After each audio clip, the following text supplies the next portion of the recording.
CM और राज्यपाल के बीच आरोप प्रत्यारोप की लड़ाई राष्ट्रपति तक पहुंच गई है। मुख्यमंत्री ममता बनर्जी ने राज्यपाल पर धमकी देने और अपमानित करने का आरोप लगाया था। राज्यपाल केसरीनाथ त्रिपाठी ने पूरे विवाद पर राष्ट्रपति को रिपोर्ट भेजी है। राज्यपाल ने राष्ट्रपति प्रणब मुखर्जी को एक चिट्ठी लिखते हुए ये कहा कि ममता बनर्जी के जो भी क्लेम्स हैं वो बेबुनियाद है। उन्होंने जो आरोप लगाए हैं कि उन्होंने ऐसा कुछ कहा जिससे उन्हें ठेस पहुंची है, उन्होंने ये क्लियरली मेंशन कर दिया अपने उस पत्र में कि उन्होंने ऐसे कोई भी आपत्तिजनक शब्द का इस्तेमाल नहीं किया जिससे मुख्यमंत्री ममता बनर्जी को ठेस पहुंचे। कल टीएमसी के कुछ नेताओं ने राज्यपाल को संवैधानिक दायरे में रहने की नसीहत तक दे डाली थी। राज्यपाल केसरीनाथ त्रिपाठी ने जवाब में बस इतना कहा कि प्रेस रिलीज में सब कुछ लिख दिया है। The Rajbhavan has sent a press release, and I have said in that whatever one has to say, nothing more. Kesarinath Tripathi ने ममता बनर्जी के आरोपों पर हैरानी जताते हुए सिरे से खारिज किया है। बीजेपी ने ममता बनर्जी पर मनमानी करने का आरोप लगाया है। बहुमत के कारण से उसमें पागलपन आ गया है, देख नहीं रही है कि वहाँ की स्थिति क्या है। एक वर्ग को खुली छूट देकर रखी है, जो चाहो जैसा चाहो वैसा करो। लूटपाट हो रही है, हिंसा हो रही है।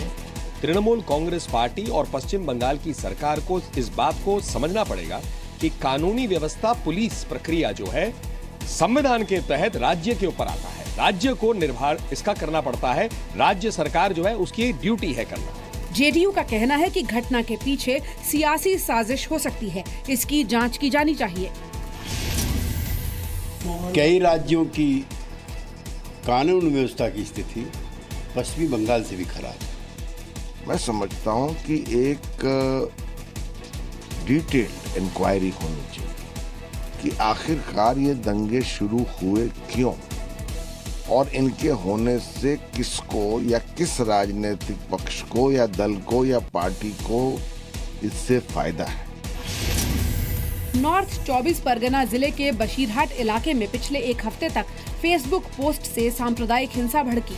4 जुलाई को सांप्रदायिक हिंसा पर राज्यपाल केसरीनाथ त्रिपाठी ने मुख्यमंत्री ममता बनर्जी से फोन पर ब्यौरा मांगा था। ममता बनर्जी ने प्रेस कॉन्फ्रेंस करके आरोप लगाया कि राज्यपाल ने उनका अपमान किया और उनका रवैया बीजेपी के किसी ब्लॉक प्रमुख जैसा था। राज्यपाल केसरीनाथ त्रिपाठी की ओर से कहा गया कि राज्यपाल को पूरा हक है कि ऐसे हालात में वो राज्य सरकार से इस बारे में सवाल पूछे। ममता बनर्जी और केसरीनाथ त्रिपाठी के बीच विवाद को शांत करने के लिए केंद्र ने भी दखल दिया है। केंद्रीय गृह मंत्री राजनाथ सिंह ने दोनों से इस मसले पर अलग अलग बात की है। पश्चिम बंगाल के बसीरहाट में हालात में तेजी से सुधार आ रहा है। बसीरहाट में फैले तनाव को देखते हुए पूरे इलाके में धारा 144 लागू कर दी गई है। आज सुबह हालात में सुधार के बाद सड़कों पर गाड़ियों की आवाजाही भी सामान्य रूप से शुरू हो गई, लेकिन एहतियात के तौर पर स्थानीय फोर्स के साथ पैरामिलिट्री की 4 अतिरिक्त कंपनियां तैनात हैं। स्थानीय लोगों का ये कहना है कि अगर वक्त रहते ही प्रशासन अगर मामले की गंभीरता समझकर अगर कोई स्टेप्स लेते तो शायद इतने लोग इस हिंसा की चपेट में नहीं आते। बसीरहाट में कल हुई हिंसा में घायल एक बुजुर्ग की आज मौत हो गई। भारी संख्या में सुरक्षा बलों की तैनाती के बाद भी स्थानीय लोग डरे हुए हैं और सहमे हुए हैं। बाजार और दुकानें आज भी बंद हैं। आज पश्चिम बंगाल की जो दशा करके रखा है इन्होंने, सब जान रहे हैं। रोड पे 2 घंटा से 2.5 घंटा पड़ा रहे थे, फिर अब एम्बुलेंस के लेकर हम बसीरहाट सब डिवीजन हॉस्पिटल में आया, तो वहाँ से यहाँ पे आया तो लेट हुआ, कोई एम्बुलेंस नहीं आ रहा है। बॉडी लाने के लिए एम्बुलेंस रिक्वेस्ट किया हम लोगों ने, एम्बुलेंस नहीं गया। पश्चिम बंगाल पुलिस ने जिम्मेदारी के साथ सोशल मीडिया पर लिखने की अपील की है। पुलिस ने सांप्रदायिक मुद्दों को लेकर लोगों को अफवाहों से दूर रहने को कहा है। नॉर्थ 24 परगना जिले के बशीरहाट में फेसबुक पर एक आपत्तिजनक पोस्ट के बाद हिंसा भड़की। आरोप है कि फेसबुक पोस्ट के बाद एक पक्ष के लोगों ने दूसरे पक्ष पर हमला किया, उनकी दुकानों में आग लगा दी। हालात पर काबू पाने के लिए केंद्र सरकार ने 400 अर्धसैनिक बलों को भेजा। हिंसा के बाद से बशीरहाट के बदूरिया समेत आसपास के दूसरे इलाकों में बाजार पूरी तरह से बंद है। जी न्यूज ये अपील करता है कि शांति बनाए रखें, किसी भी तरह की अफवाहों पर ध्यान न दें, सोशल मीडिया पर विवादित और भड़काने वाले पोस्ट से बचें।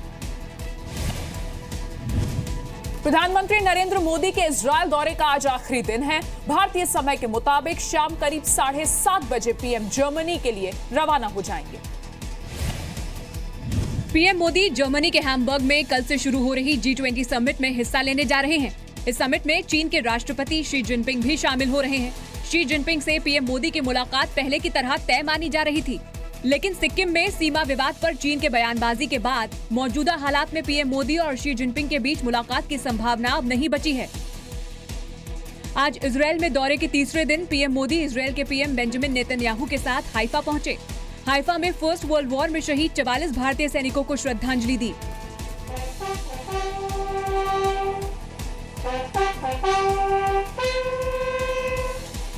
पीएम मोदी ने फर्स्ट वर्ल्ड वॉर के हीरो दलपत सिंह के स्मारक का इनॉग्रेशन भी किया और जवानों से भी मुलाकात की। ये पहला मौका था जब किसी भारतीय पीएम ने हाइफा में भारतीय सैनिकों को श्रद्धांजलि दी है। यरूशलेम और तेल अवीव के बाद हाइफा इजरायल का तीसरा सबसे बड़ा शहर है। शहीदों को श्रद्धांजलि देने के बाद पीएम मोदी हाइफा के डोर बीच पर पहुंचे। बीच पर भी इजरायल के प्रधानमंत्री बेंजामिन नेतन्याहू साथ रहे। दोनों नेताओं ने डोर बीच वाटर प्लांट का जायजा लिया। दोनों नेता यहां हल्के फुल्के अंदाज में दिखे। पीएम मोदी और नेतन्याहू कुछ दूर तक समुद्र के पानी में भी उतरे। 99 साल पहले भारतीय सैनिकों ने हाइफा को टर्की से आजाद कराया था। हाइफा शहर पर 402 साल से टर्की के ओटोमन साम्राज्य का कब्जा था। पहले विश्व युद्ध में सितंबर 1918 में भारतीय सैनिकों और टर्की सेना में युद्ध हुआ था। भारतीय सैनिकों की बहादुरी इजरायल के स्कूलों में पढ़ाई जाती है। मेजर दलपत सिंह को हीरो ऑफ हाइफा कहा जाता है। भारतीय सेना हर साल 23 सितंबर को हाइफा दिवस के रूप में मनाती है। ये दिन 2 कैवलरी रेजिमेंट और बहादुरी और साहस की याद में मनाया जाता है। बीजेपी अध्यक्ष अमित शाह के ओडिशा दौरे का आज आखिरी दिन है। भुवनेश्वर के पॉल हार्ट्स मंत्रा होटल में थोड़ी देर पहले बीजेपी अध्यक्ष ने ओडिशा में नए बनाए पार्टी विस्तारकों को संबोधित किया। ओडिशा विधानसभा चुनावों में अभी 2 साल का वक्त है, लेकिन बीजेपी ने ओडिशा में फतह पाने के लिए अभी से जी जान लगा दी है।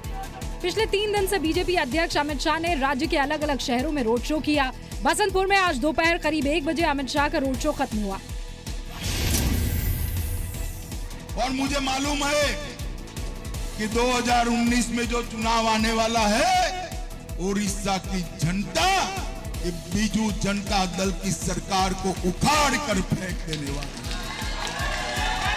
यहाँ पर 2/3 बहुमत से भारतीय जनता पार्टी की सरकार बनने वाली है। मित्रों, मैं आप सभी को भारतीय जनता पार्टी के साथ जुड़ने के लिए और ओडिशा के विकास के लिए भारतीय जनता पार्टी का समर्थन करने के लिए करबद्ध निवेदन करता हूं। मित्रों, अमित शाह ने दावा किया है कि ओडिशा में अगली सरकार बीजेपी की ही बनेगी।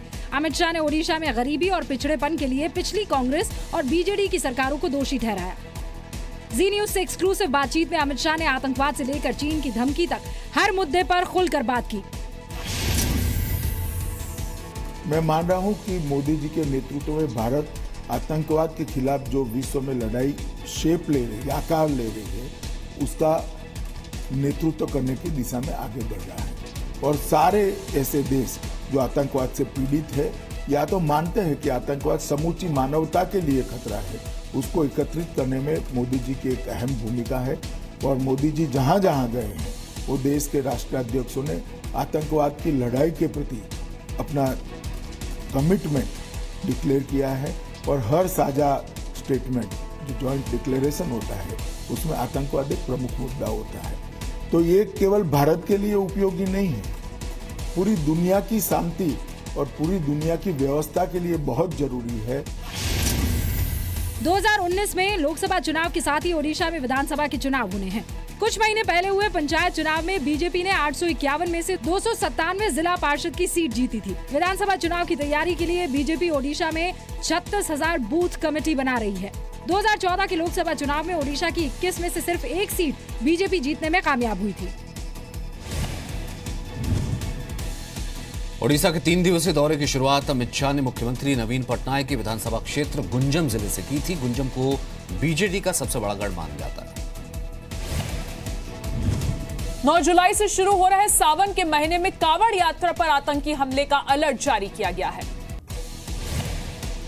खुफिया एजेंसियों के मुताबिक आतंकी कावड़ियों के भेष में हमला कर सकते हैं। हमले की आशंका को देखते हुए यूपी, उत्तराखंड और हरियाणा में हाई अलर्ट जारी किया गया है। दिल्ली पुलिस कावड़ यात्रा के रूट से जुड़े राज्यों की पुलिस के साथ बैठकर यात्रियों की सुरक्षा के पुख्ता इंतजाम करने की कोशिश में लगी है। देखिए, वो जितने भी तरह के इनपुट्स हैं, इंटेलिजेंस इनपुट, लोकल इंटेलिजेंस है या दिल्ली लेवल का है या सेंट्रल इंटेलिजेंस एजेंसीज के हैं, उसके ऊपर हम लोग प्रॉपर मॉनिटरिंग और उस पर प्रॉपर जो एक्शन होता है वो हम कर रहे हैं। इस वर्ष भी एडिक्वेट सिक्योरिटी के इंतज़ाम, एडिक्वेट फैसिलिटेशन का इंतज़ाम और साथ ही जो स्पॉट के रूप में या उसमें पहचानने के रूप में या कोई सस्पिशस अगर उसमें एक्टिविटी होती है या कोई है तो उसको पहचान कर और उस पर उसको आइडेंटिफाई कर उस पर कार्रवाई करने की जो मुहिम है वो रहेगी। सूत्रों के मुताबिक आतंकी ट्रक या किसी गाड़ी को कांवड़ियों की भीड़ पर चढ़ा सकते हैं। आतंकियों की कोशिश हमला कर सांप्रदायिक सौहार्द बिगाड़ने की है। कांवड़ यात्रा रूट से जुड़े हुए सभी राज्यों की पुलिस के साथ केंद्रीय एजेंसीज भी इस पर नजर रख रही हैं। 10 जुलाई को सावन का पहला सोमवार है। इस दिन से ही कांवड़ यात्रा शुरू होगी। उत्तराखंड, यूपी, हरियाणा और दिल्ली में कांवड़ यात्रा रूट पर सुरक्षा के अतिरिक्त इंतजाम किए गए हैं। सुरक्षा के लिहाज से कांवड़ यात्रा के दौरान यात्रा रूट पर भारी वाहनों के चलने पर रोक लगा दी गई है। उत्तराखंड सरकार ने 16 से 21 जुलाई तक हरिद्वार दिल्ली नेशनल हाईवे पर गाड़ियों की आवाजाही पर रोक लगा दी है। यूपी के गाजियाबाद में 13 जुलाई को NH 58 पर एक ही लेन में गाड़ियां चलेंगी। दूसरा लेन कांवड़ियों के लिए रिजर्व होगा। हरिद्वार से दिल्ली के बीच कांवड़ियों के कैंपों में सुरक्षा के कड़े इंतजाम किए जा रहे हैं। दिल्ली में आम आदमी पार्टी के 3 विधायकों के खिलाफ महिला से मारपीट के आरोप में FIR दर्ज की गई है। एपी के विधायक सोमनाथ भारती, अमानतुल्लाह खान और जरनैल सिंह पर सिमरनजीत कौर बेदी नाम की महिला ने मारपीट का आरोप लगाया है। महिला आयोग की दखल के बाद पुलिस ने तीनों विधायकों के खिलाफ IPC की धारा 354 के तहत FIR दर्ज की है। घटना पिछले महीने की है। महिला का आरोप है कि 28 जून को दिल्ली विधानसभा के विशेष सत्र के दौरान विधानसभा की कार्यवाही देखने गई थी। मुझे खींचकर जबरदस्ती धक्के मारते हुए अंदर लेकर गए। अंदर ले जाके उन्होंने मुझे सोमनाथ भारती जी, अमानतुल्लाह जी और जरनैल जी ने गंदी गंदी गालियां दी। एक कमरे में बंद किया। उसके बाद मुझे ये बोला गया कि आपको डिटेन कर लिया गया है। डिटेन नहीं था, रखा गया। वहाँ पे मेरी काफ़ी ज़्यादा तबीयत खराब, यहाँ पर इन्होंने मुझे नहीं वहाँ से निकलने दिया। एक कमरे में ले जाकर मुझे अमानतुल्लाह जी ने साइड ले जाकर अलका लांबा जी को बुलाया कि अलका जी इनको लगाइए चांटे, ये ज़्यादा ही चांटे मारने वाली हैं, इन्हें मैं दिखाता हूँ कि आंदोलन होता क्या है। यहाँ पर ये आंदोलन दिखाने आई हैं, अब मैं इन्हें समझाऊंगा आंदोलन असली भाषा में आंदोलन क्या होता है। तो इतनी महिला का कहना है कि दर्शक दीर्घा का पास नहीं बन पाने की वजह से विधानसभा के अंदर नहीं जा पाई थी, लेकिन तिलक नगर से विधायक जरनैल सिंह ने विधानसभा से बाहर निकलते ही मुझे देखकर पकड़ो पकड़ो, मारो मारो कहकर पकड़ लिया और घसीटकर अंदर ले गए। महिला का आरोप है कि विधानसभा की मुख्य इमारत में मारपीट की गई। विधायक अमानतुल्लाह खान ने बदनीयती से मुझे पकड़ने की भी कोशिश की। विधायक जरनैल सिंह पर पेट पर लात और घूंसे मारने का आरोप लगाया गया है। महिला का आरोप है कि सोमनाथ भारती ने बचाने की जगह भद्दी भद्दी गालियां दी और कमरे में बंद करने को कहा। महिला का आरोप है कि सोमनाथ भारती ने कहा कि इसको यहीं मारते रहो, ये विधानसभा है, इस दुनिया का कोई वकील, जज, कोर्ट हमारा कुछ नहीं बिगाड़ सकता। महिला आप की पूर्व कार्यकर्ता बताई जा रही है। दिल्ली के तिलक नगर में एक रोड शो के दौरान आप नेता संजय सिंह को थप्पड़ मारने का आरोप। सेना में पायलट्स को ट्रेनिंग देने के दौरान वायुसेना का एक विमान दुर्घटनाग्रस्त हो गया। हादसे में चालक दल के दोनों सदस्य सुरक्षित हैं। भारतीय वायुसेना का ट्रेनिंग विमान आज राजस्थान के जोधपुर में दुर्घटनाग्रस्त हो गया। हादसे के वक्त ट्रेनिंग एयरक्राफ्ट MiG-23 में पायलट और ट्रेनी पायलट सवार थे जो सुरक्षित हैं। हादसा सुबह करीब 11:30 बजे जोधपुर के बालेसर इलाके में हुआ, जब विमान एक खेत में गिरकर क्रैश हो गया। हादसे के बाद प्रशासन और वायुसेना के अधिकारी मौके पर पहुंचे। 2 दिन पहले 4 जुलाई को भारतीय वायुसेना का एक हेलीकॉप्टर अरुणाचल प्रदेश से लापता हो गया था, जिसका मलबा 1 दिन बाद मिला। हेलीकॉप्टर में सवार 2 लोग सुरक्षित हैं, जबकि तीसरे की तलाश की जा रही है। हेलीकॉप्टर यहां भूस्खलन के बाद राहत के काम में लगा हुआ था। MiG-23 फाइटर और बम बरसाने वाला विमान है। 10 जून 1967 को MiG-23 ने पहली उड़ान भरी। साल 1970 से MiG-23 का निर्माण कार्य शुरू हुआ। खराब मौसम की वजह से 5 जुलाई को अरुणाचल प्रदेश के ईटानगर में केंद्रीय मंत्री किरण रिजिजू के हेलीकॉप्टर की इमरजेंसी लैंडिंग करानी पड़ी थी। जम्मू कश्मीर के बारामूला में टेरिटोरियल आर्मी का एक जवान AK-47 के साथ लापता हो गया। पुलिस और खुफिया ब्यूरो जवान की तलाश कर रहे हैं। भारतीय सेना का एक जवान उत्तर कश्मीर के बारामूला से संदिग्ध परिस्थितियों में लापता हो गया है। लापता जवान का नाम जहूर अहमद ठाकुर है और वो पुलवामा के श्रीमो का रहने वाला है। टेरिटोरियल आर्मी की 173वीं बटालियन में तैनात जहूर एक AK-47 और 3 मैगजीन के साथ लापता हुआ है। पुलिस के मुताबिक जहूर बुधवार रात से लापता है और जम्मू कश्मीर पुलिस उसकी तलाश कर रही है। पुलिस पूरे मामले में इंटेलिजेंस ब्यूरो से भी लगातार संपर्क में है। पुलिस को फरार जवान के आतंकियों के साथ मिलने का शक है। पिछले महीने जम्मू कश्मीर में 4 राइफलों के साथ फरार हुआ कांस्टेबल आतंकवादी संगठन हिजबुल मुजाहिदीन में शामिल हो गया था।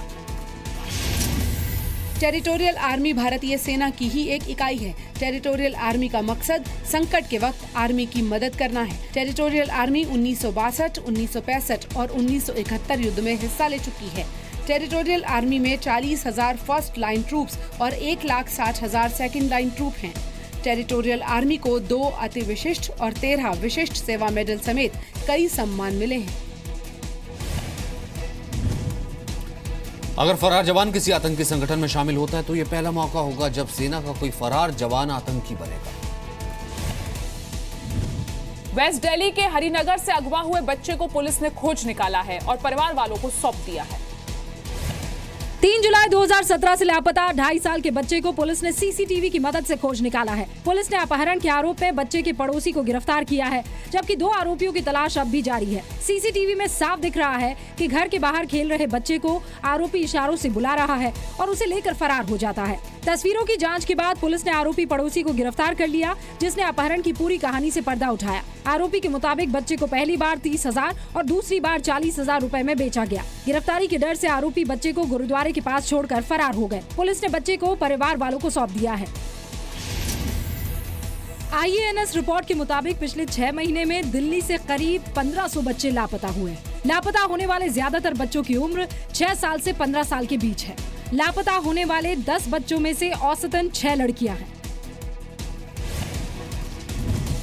नेशनल क्राइम ब्यूरो के आंकड़ों के मुताबिक अन्य राज्यों की तुलना में दिल्ली में बच्चों के लापता होने का ग्राफ 18 से 20% ज्यादा है।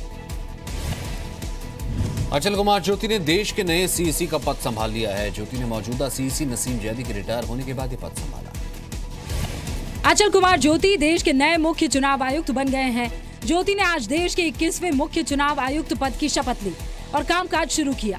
पंजाब के जालंधर के रहने वाले ज्योति 1975 बैच के गुजरात कैडर के IAS हैं और गुजरात के मुख्य सचिव के पद से 2013 में रिटायर हुए हैं। ज्योति 2015 से चुनाव आयुक्त हैं और आज उन्होंने नसीम जैदी की जगह मुख्य चुनाव आयुक्त का पद संभाला। That the commission shall pursue vigorously its commitment to hold free, fair, inclusive and credible elections throughout the country. अचल ज्योति करीब 6 महीने तक इस पद पर बने रहेंगे। 23 जनवरी 2018 को ज्योति रिटायर होंगे। मुख्य चुनाव आयुक्त का कार्यकाल अधिकतम 6 साल का होता है। मुख्य चुनाव आयुक्त 65 साल की उम्र तक पद पर रह सकते हैं। 1950 से अब तक 21 मुख्य चुनाव आयुक्त शपथ ले चुके हैं। VS रमा देवी देश की इकलौती महिला मुख्य चुनाव आयुक्त रही हैं। CEC के तौर पर सबसे छोटा कार्यकाल 16 दिन रमा देवी का है। अचल ज्योति गुजरात में मुख्य सचिव से पहले कई महत्वपूर्ण विभागों में अहम पदों पर रह चुके हैं और PM मोदी के सबसे करीबी अधिकारियों में शामिल। एक छोटा सा ब्रेक यहाँ लेते हैं। ब्रेक के बाद होंगी कुछ और खबरें, बने रहिए हमारे साथ।